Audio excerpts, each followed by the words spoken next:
Dermatologist Debriefs. Join no-nonsense dermatologist Dr. Stefanie Williams as she debunks myths and shares her professional insights, separating facts from fiction in just a few minutes. Hello, this is Dr. Stefanie. Today I'd like to speak about probiotics in skincare.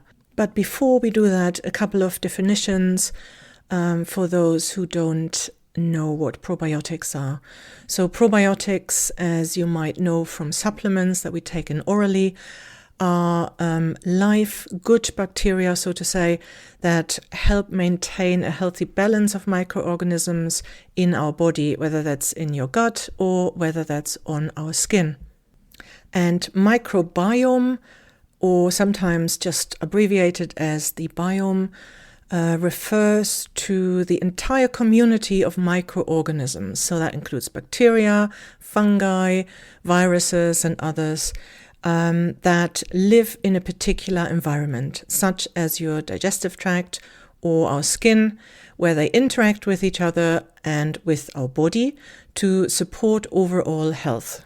And one of the ways they do that is that they keep the pathological bacteria in check, so to say.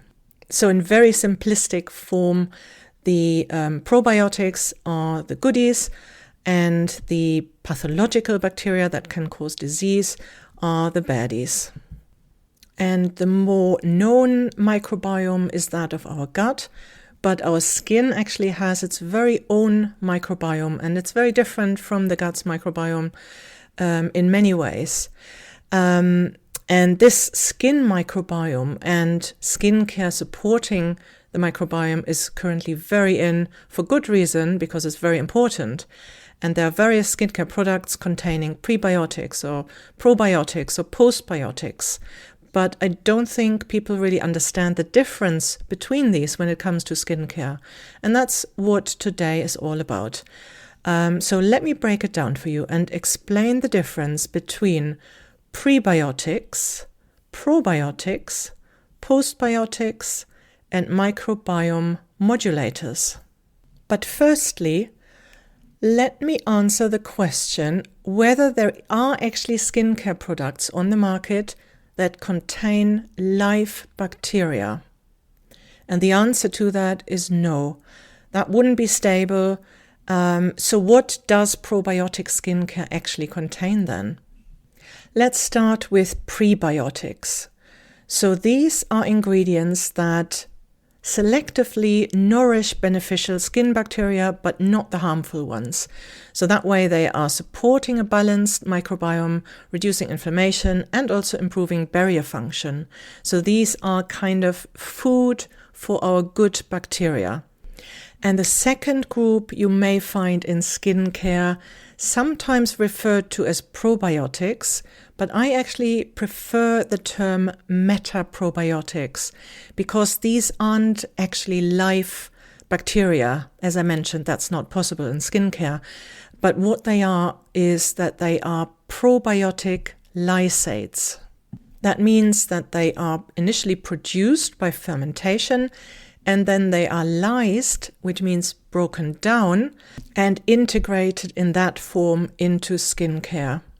So these metaprobiotics can then deliver microbiome balancing and also immune modulating benefits without the need for live bacteria in skincare, which wouldn't be stable. So these lysates provide cell components and bioactives derived from a broken down whole bacterium. In contrast to that, postbiotics are bioactive metabolites produced and secreted by a live probiotic bacteria. And then these are filtered out and integrated into skincare. So again, there's no live bacteria, but postbiotics mean that we use live bacteria to produce those metabolites, which are then included in our skincare item. And these bacteria who produce the metabolites are also typically generated by fermentation, but it's just the actual secreted bioactives that are then put into the skincare when we speak about postbiotics. And I should mention really that this is my preferred categorization, and there might be others which are slightly different, but I think this makes most sense scientifically and is clearest when we speak about probiotic and probiotic products in skincare. So these were the prebiotics, the metaprobiotics, and the postbiotics, all of which can be found in skincare. And lastly, there is another group which I would name microbiome modulators. So these are ingredients that may not come from good bacteria at all, but for example, it might be fermented green tea or certain algae extracts. And these ingredients optimize the skin's microbial environment and ecosystem. So they're not probiotics themselves, but they've got a positive influence on our skin's microbiome. So there are 4 groups in total in my preferred categorization, and depending on which product you look at, it may contain one or more than one of these ingredients. And there are multiple benefits of adding these into skincare. For example, balancing our skin's microbiome, which is the obvious one, but also they can modulate the immune system. They can lower the skin pH, which favors the growth of beneficial bacteria. They can reinforce the skin's barrier function and exert anti-inflammatory benefits as well. So it's a really interesting group of skincare ingredients, but I thought we should clarify what we actually mean when we speak about probiotics in skincare. Hope this makes sense, and I will speak to you again soon.